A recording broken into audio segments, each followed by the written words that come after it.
Ils ont fait la réputation de nos villes et villages à travers le temps et les pays. Nos bistrots ont pourtant failli disparaître. Aujourd'hui, leur utilité sociale et humaine est reconnue, notamment dans les petites communes. Alors pour aider à leur survie, voire à leur développement, un label a été créé, celui des bistrots de pays.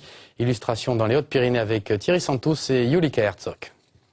Le label Bistrot de Pays arrive dans les Hautes-Pyrénées par le pays des Nestes, plus précisément en Vallée d'Or, du Louron et de Barousse, où 8 cafés et restaurants se sont regroupés autour de cette enseigne.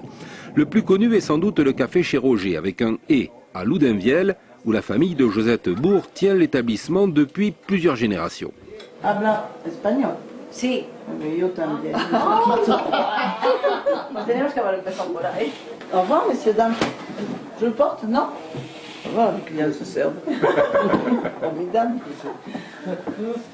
Qu'est-ce que ça change le label Bistrot Mais de pour Pays? moi, c'est une satisfaction vis-à-vis de mes ancêtres, en plus, de mes parents et de mes grands-parents, qui seraient très contents. Ah oui, puis vous l'avez sur le tablier. Ah ben oui.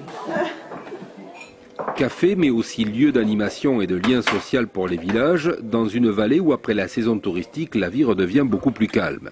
Le café-restaurant des Cimes a été fondé en 1848 sur la route du Peyre-Sourde. Ici, Antoine Blondin a écrit plusieurs de ses chroniques du Tour de France. Mais le café, fréquenté autant par les villageois que par les voyageurs, a bien changé depuis. Il y a eu une époque où ici c'était le bistrot de la vallée, où tout le monde venait ici. Ici, avant, il y avait comment ça s'appelle, le flipper, il y avait Le baby-foot, le journal, le tabac. le tabac. Le café Les Cimes est donc devenu plus un restaurant qu'un café au cours de l'histoire, mais veut garder sa salle et le vieux comptoir. Le label des bistrots de pays, lieu de convivialité et de rencontre, prévoit de s'étendre à d'autres établissements dans les Hautes-Pyrénées.